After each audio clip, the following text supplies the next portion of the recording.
Bonjour à tous et bienvenue sur Fotizo on AI. Aujourd'hui, à l'aide d'Internet et des réseaux sociaux, on voit de plus en plus de tweets ou de posts comme « J'ai adoré ce film, il était incroyable » ou encore « Ce service était horrible, je n'y reviendrai plus jamais ». Donc c'est des trucs qu'on voit souvent. Donc on laisse de plus en plus notre avis lorsqu'on part dans des restaurants, lorsqu'on part dans d'autres lieux on va écrire des avis pour exprimer notre émotion, pour exprimer notre vécu, pour exprimer notre ressenti au moment où on était sur ces lieux-là. Donc imaginez que vous êtes à un restaurant et que vous recevez 50 avis par jour. 50 avis, ça fait beaucoup. En 10 jours, ça fait 500 avis. Et le but des avis, c'est d'aider le restaurant à améliorer son service. Donc avec 500 avis chaque 10 jours, il est difficile d'analyser chaque avis. C'est là qu'intervient l'intelligence artificielle. Donc qu'est-ce qui va se passer? On va utiliser une tâche qu'on appelle l'analyse de sentiments pour analyser les avis des utilisateurs afin d'améliorer le service de ce restaurant tout simplement. Et c'est de ça qu'on va parler aujourd'hui. Si vous ne vous êtes pas encore abonné, abonnez-vous et prenez place. C'est parti.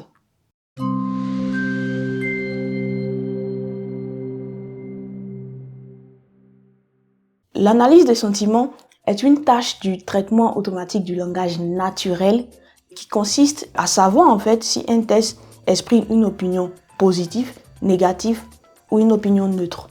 Prenons par exemple ces phrases-là.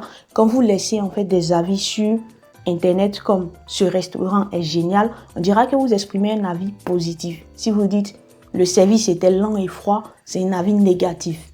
Et si vous dites « c'était un restaurant comme un autre, bon, il n'y a aucune émotion », c'est neutre. Mais ce n'est pas tout On ne reste pas au niveau seulement de la polarité positive, négative ou neutre, mais on peut aller encore plus loin en identifiant les émotions spécifiques comme la joie, quand vous dites « je suis tellement heureux d'avoir acheté ce produit » ou encore la colère, « c'est une honte, je ne recommande pas du tout ce restaurant, absolument pas ».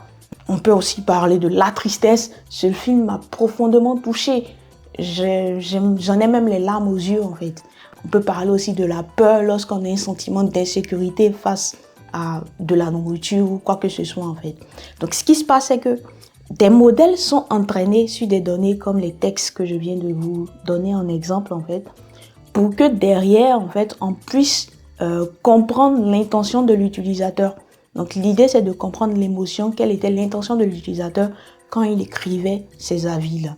Donc maintenant qu'on a posé les définitions, on se demande concrètement qu'est-ce que c'est que l'analyse de sentiments. Il faut savoir tout simplement que l'analyse de sentiments repose sur des techniques, des méthodes de machine learning, de deep learning et aussi de traitement automatique du langage naturel. Ces modèles utilisent plusieurs approches, notamment on peut avoir des approches basées sur du lexique. Donc on va utiliser un dictionnaire de mots pour classer les mots selon des polarités, par exemple positif, négatif ou neutre. Par exemple, on dira que génial sera classé comme positif et horrible sera classé comme neutre. Mais cette méthode a beaucoup de limites parce qu'on se base uniquement sur le mot et le contexte n'est pas pris en compte. De plus, le sarcasme, tout ce qui est ironie n'est pas pris en compte. Si on prend cet exemple, ce film n'est pas mauvais il sera interprété comme négatif, pourtant il est positif. On a aussi l'analyse syntaxique et grammaticale. Dans ce cas-là, les modèles examinent des phrases pour mieux comprendre leur sens. Par exemple, ce film n'est pas mauvais, peut être mal interprété sans une analyse plus approfondie, une analyse grammaticale approfondie de la négation. Néanmoins, cette limite a également des limites lorsque les phrases sont complexes, lorsque les phrases sont mal formulées, si on a des jeux de mots, des doubles négations. C'est difficile de savoir interpréter les sentiments. On a aussi des modèles qui sont basés sur le deep learning et l'apprentissage automatique. Donc, ici, ce sont des algorithmes qui seront entraînés sur d'énormes données contenant des textes interprétés en fonction de leurs sentiments. Donc, ces modèles peuvent reconnaître des motifs complexes. Donc, c'est des modèles plus avancés pour mieux comprendre au-delà même d'un simple dictionnaire. Donc, ils vont prendre le contexte en compte et Ce sont des modèles en fait qui vont nécessiter une grande quantité de données pour être efficaces. Et c'est là où il y a cette limite-là, le coût en fait en termes de ressources, c'est-à-dire les ressources de calcul. Donc, en plus en fait du fait que ça soit coûteux en termes de ressources de calcul, ce sont des modèles qui sont boîte noire, donc difficiles à interpréter. On a aussi l'analyse des subtilités qui est faite par des modèles assez avancés aujourd'hui. J'ai parlé d'embedding contextuel. Si vous voulez savoir plus, allez voir la vidéo.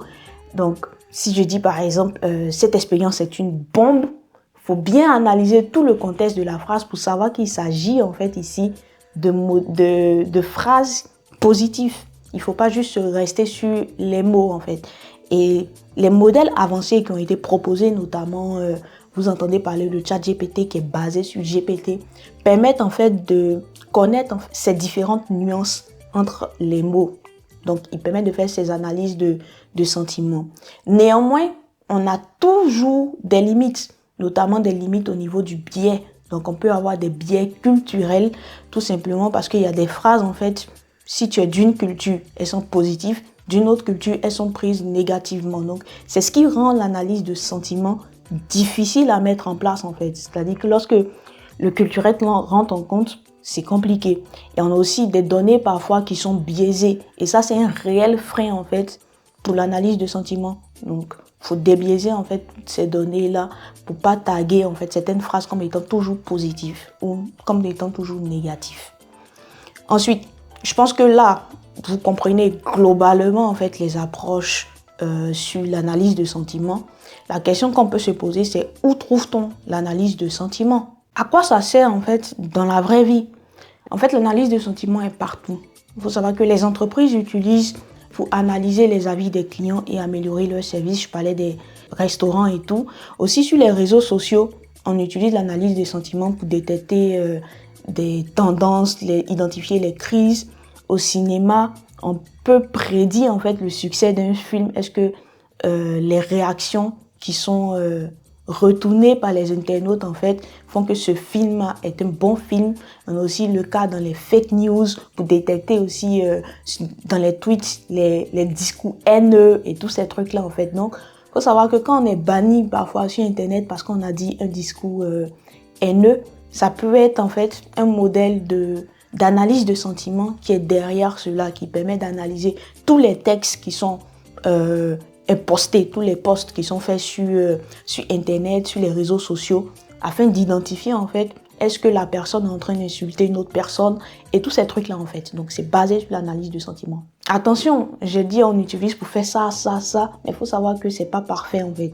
J'ai parlé de quelques limites tout à l'heure quand je présentais les approches et si je reviens rapidement sur certaines limites, qu'est-ce qu'on peut dire en fait de l'analyse des sentiments? Il faut savoir que le sarcasme est un vrai casse-tête pour les modèles d'analyse de sentiments. Par exemple, si je vous écris en fait, si j'écris que ce super service, j'ai attendu 2 heures. Il y a peu mal interpréter cela en fait, parce que ici on ne parle pas d'un service qui est super génial, mais c'était plutôt de l'ironie. Ou bien si je dis ce film n'était pas mal en fait. Donc le fait qu'il y ait une double négation, c'est un peu compliqué. Et j'ai parlé aussi des contextes culturels déjà. Donc c'est des limites en fait de la tâche d'analyse de sentiments. Donc toutes ces petites subtilités que je viens de citer rendent l'analyse des sentiments vraiment compliquée en fait, du point de vue de modèles automatiques. Donc les modèles ne peuvent pas analyser facilement lorsqu'on a des doubles négations et tout ça en fait. Déjà même, je pense que quand tu n'es pas d'un pays et que tu entends une langue en fait, au départ tu as du mal aussi avec les doubles négations. Si je dis je ne peux pas ne pas manger, c'est un peu compliqué parfois même pour quelqu'un qui n'est pas natif de comprendre cela. Donc imaginez en fait pour une machine comprendre cette double négation par moment. Mais les recherches avancent encore à ce sujet et on devient de plus en plus efficace à extraire les émotions des utilisateurs, à classer les sentiments des utilisateurs et à améliorer les services en fait. Et il y a beaucoup d'entreprises qui utilisent cela pour améliorer leurs services. Nous arrivons à la fin de cette vidéo. C'était une petite vidéo en fait sur l'analyse des sentiments, présenter ce que c'est et on rentrera encore plus dans beaucoup plus de détails. Et il faut savoir aussi que l'analyse des sentiments est parfois utilisée dans les systèmes de recommandation. Donc, quand Netflix, en fait, vous recommande un film, si vous avez noté ce film-là, il peut, en fait, utiliser cette note-là pour justement vous recommander d'autres films. Ou encore, Google, en fait, lorsque vous postez plusieurs fois sur un même produit, il peut l'utiliser, en fait, pour afficher ces produits-là dans votre barre de recherche sur Google, tout simplement. Donc, il y a beaucoup d'entreprises qui utilisent l'analyse de sentiments. Je pense que c'est vraiment partout, en fait, là où il y a un service au client et que le client doit interagir pour donner son retour, son ressenti, présenter son vécu. Derrière, en fait, les entreprises peuvent utiliser l'analyse de sentiments pour leur faciliter la tâche parce que c'est vraiment un casse-tête de devoir analyser chaque avis individuellement. Donc, l'analyse de sentiments va permettre, en fait, de voir les tendances et de prendre des décisions pour améliorer les services. Donc, ici prend fin cette vidéo. Merci d'avoir suivi. N'hésitez pas à vous abonner, à liker, partager. C'est quelque chose en fait qui est important, je ne cesserai de le dire. Et aussi en fait, si vous avez des questions, n'hésitez pas à les poser en commentaire. Sinon, on se dit à bientôt sur Fotizo on AI.